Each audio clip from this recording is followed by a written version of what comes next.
ajattelin tehdä videon siitä aiheesta, että mitä muut ajattelee esim. Susta tai silleen, että mitä muut ajattelee, mitä sä teet tai tälleen. Ja ensimmäisenä mä ajattelin sanoa sen, että älä välitä mitä muut ajattelee susta, koska sillä ei ole mitään väliä mitä joku muu ajattelee susta, jos sä vaan itse tunnet, että sä oot hyvä. Koska siinä ei ole mitään järkeä, että sä tuhlat sun koko elämässä vaan ajattelemalla sitä, mitä muut ajattelee susta, tai onks mä hyvä tämmöisenä, tai voinko mä nyt laittaa nämä vaatteet päälle, jos joku muu ei tykkää niistä tai aina ajattelee, että ne on ihan hölmöt, niin mitä väliä, mitä joku muu ajattelee siitä, miltä sä näytät tai millaiset vaatteet sulla on, kun sä itse tykkäät vaan niistä. Ja sitten se, että tee sitä, mitä sä tykkäät.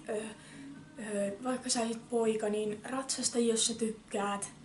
Jos sä oot tyttö, niin ihan sama, tee mitä sä tykkäät.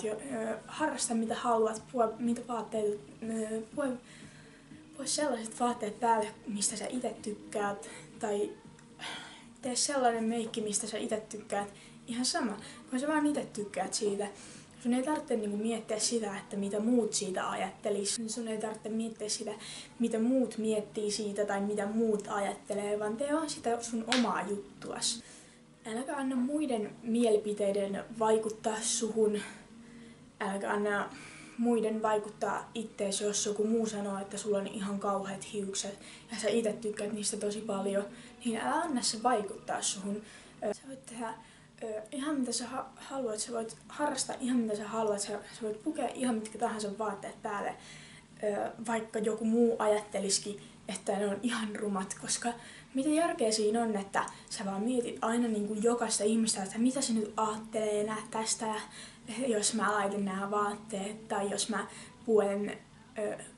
mä laitan nämä vaatteet päälle, tai jos mä harrastan jotain tiettyä lajia, niin koska me eletään täällä vaan itteemme varten, eikä siinä ole mitään järkeä, jos sä vaan mietit jokaista henkilöä, mitä se ajattelee susta, koska loppupeleissä niillä muiden mielipiteillä ei ole yhtään mitään väliä, kun sä vaan itse tykkäät siitä.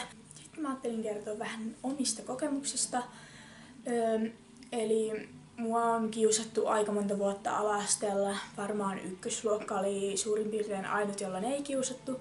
Ja sitten yläasteella on sille ihan 7-luokalla mua on kiusattu, mutta ei 8-luokalla oikein sille ole. Se on aika typerää sanoa, mutta kuitenkin se on vahvistanut aika paljon. Mä oon tullut enemmän omaksi itsekseni ja sitten muutenkin mä oon vaan oppinut, että ei kannata välittää muiden mielipiteistä. Sillä ei ole mitään väliä, mitä muuta ajattelee. Jos mä puen vaikka esim. Tämän paidan päälle ja joku ajattelee, että tää on ihan ruma, niin mua ei kiinnosta oikeesti. Se saa ajatella niin, mutta mua ei kiinnosta. Koska mä oon vaan tajunnut sen mun elämän aikana, että sillä ei ole mitään väliä, mitä muut ajattelee. Ja silti vaikka se kiusaaminen oli ihan kauheata silloin ja se oli tosi rankkaa ja silleen, mutta se on kuitenkin vahvistanut mua ihmisenä tosi paljon, että mä uskallan olla enemmän oma itse ja mä oon rohkeampi, mua ei kiinnosta mitä muut ajattelee musta ja muutenkin se on vaan jotenkin vahvistanut mua, vaikka se tuntuu kuitenkin hölmöltä sanoa, että vaikka kiusaaminen on tosi kamala asia, älkää ikinä kiusatko ketään, koska se on tosi hirveä asia, mitä sä voit tehdä jollekin, että sä kiusaat sitä, koska se voi pilata sen koko elämän. Voin kertoa ihan kokemuksesta, että ne on kiperiä kokemuksia, ne muistaa varmaan vielä vanhanakin ja ne ei ikinä unohdu, jos sä oot kiusannut jotain tosi pahasti, se muistaa sen koko lopun elämäänsä, joten ei ikinä kannata kiusata ketään, koska se ei tuo yhtään, en usko, että se tuo yhtään hyvää mieleen sullekaan, että sä saat jollekin tosi pahan mieleen ja sitten paitsi joku voi tehdä itsellensä jotain sen takia, että sä oot kiusannut sitä. Ja sitten tähän loppuu vielä, että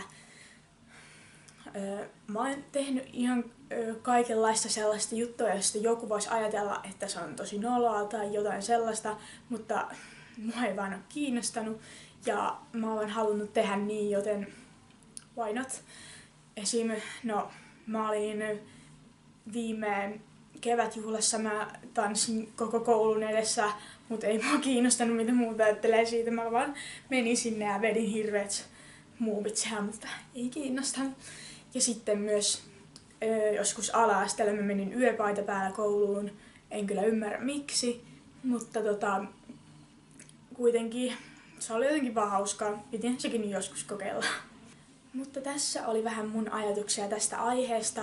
Kommentoikaa tänne alas, mitä te tykkäsitte tällaisesta videosta ja mitä te ajattelette tästä aiheesta. Ja tosiaan aina voi kommentoida videoideoita, mulla on kyllä niitä itselläkin jonkin verran, mutta tietysti mä toteutan teidän toivomia videoideoita, jos ne vaan vastaa sellaista sisältöä, mitä mä haluan tehdä. Ja ei mulla muuta tällä kertaa. Me nähdään sitten ensi videossa. Moikka!